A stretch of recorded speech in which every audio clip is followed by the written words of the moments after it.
CBS News Battleground Tracker polling shows the Republican Party gaining traction with voters heading into the final week before Election Day. CBS News political director Finn Gomez joins us now with more on this. Finn, why is the pendulum swung back in favor of the GOP in the final weeks ahead of Election Day? Yeah, good morning, Vlad and Anne-Marie. It is 8 days until Election Day, and I think you can, to your question, Vlad, I think you can almost immediately point to some of the issues that have been most prominent throughout the cycle, which include kitchen table issues like inflation and gas prices. But our new CBS Battleground Tracker shows that after the economy and inflation, crime is the issue ranked next as most important by likely voters.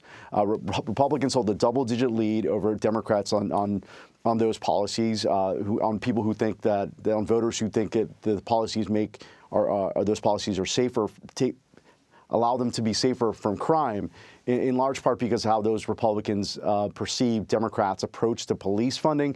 Just over half of voters think Democrats would cut police funding. A big part of that also, Vlad, is the messaging that you're seeing that's come during this cycle from Republicans. There's been just like this barrage of soft on crime ads, if you will, against the Democrats, and Democrats argue that's something that has had a real impact as we're just now a little bit over a week away until Election Day. So earlier this morning, we were looking at some of the polling numbers and what the polls are sort of suggesting. How likely is it that the Republican Party could, claim the House majority after Election Day? Our current projections by our stellar CBS News Elections and Survey Unit, they show that Republicans today remain in a good position to win a majority of the seats in the House. Right now, they could win essentially a 15-seat gain, according to how the climate is, the political climate is right now, and per these projections. We've also talked to Republican Party officials who have this sense of real confidence going into 8 days away, going into this important election cycle. They feel that the landscape has changed in their favor, that voters are coming home on certain issues, like as I mentioned, like those pocketbook issues, and also focused on crime. So just a little bit away, there is this sense of almost like a giddiness among some of these Republican Party officials as they go into these very, very important elections, just like, as I mentioned, just a little over a week away. So, Finn, as you know, we spoke to Anthony Salvanto this morning, and we talked about the great Anthony Salvanto. The great Anthony Salvanto, indeed. And I found it very intriguing that if young people turn out, that might be one path to victory for Democrats in holding on to the House. What do you think of that? Yeah, I mean, it's all about turnout, Vlad. Our estimates, as you mentioned, show if young voters and people of color turn out at the similar rates to what we saw in 2018, which, if you remember, set a midterm record. Those results could lead to a potential toss-up, if you will, with Democrats seeing a potential ability to hold. But important to note, Vlad, as of now, we are not really seeing that voter surge yet. Another potential scenario is what Anthony called the big Republican turnout scenario, which builds off the trend that we've been seeing, really, that both parties are especially motivated this cycle, but Republicans even more so. And according to our latest Battleground Tracker scenario, there is a path to a further uptick for Republicans, driven by potentially a higher Election Day turnout surge among white voters without college degrees, which is a group that turned up big for Donald Trump in previous cycles. So we'll see, but both of these scenarios could occur, and it's something that we're tracking.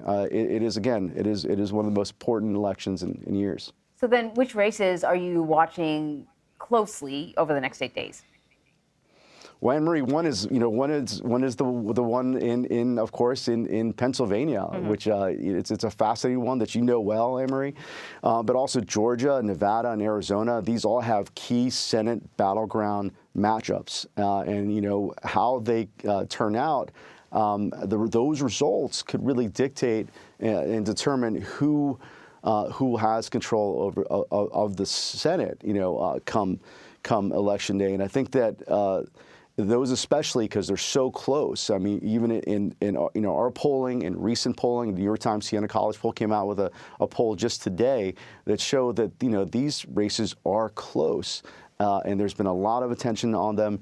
And again, like how they play out is how Election Day will play out, and how the lay of the land with the Senate will play out as well.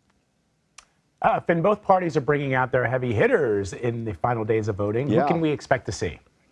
Well, I mean, as you know, you saw former President Barack Obama, who barnstormed across battleground states over the weekend in support of Democratic candidates in close races, including Wisconsin, Michigan, and Georgia. He's heading to Nevada tomorrow. He's also now, per Nicole Killian, also heading to Arizona later in the week. President Biden, who voted early on Saturday, is also heading to New Mexico and Florida this week, and then Pennsylvania at the end of the week. And then, of course, you have even the First Lady was on the campaign trail in New York and New Hampshire. On the Republican side, you had Republican Governor of Florida, Ron DeSantis, who was in New York trying to help Congressman Lee Zeldin in his gubernatorial efforts there, in his campaign there to unseat Kathy Hochul. And it also just shows how confident he is about the fact that he's campaigning so far away from Florida. He's in the midst of his own gubernatorial reelect. But you're seeing these heavy hitters, these potential 2024 aspirants. They're all coming into these big battleground states. Mike Pence is going to be in Georgia tomorrow. The former vice president is going to be campaigning for Brian Kemp, the governor there, who's in the midst of a competitive race against Stacey Abrams. So right now, in those efforts, Vlad, as you know, it's all about turnout. It's turnout. It's turning out the base to Democratic. Like with Obama, it's getting out that those base voters. It's getting out the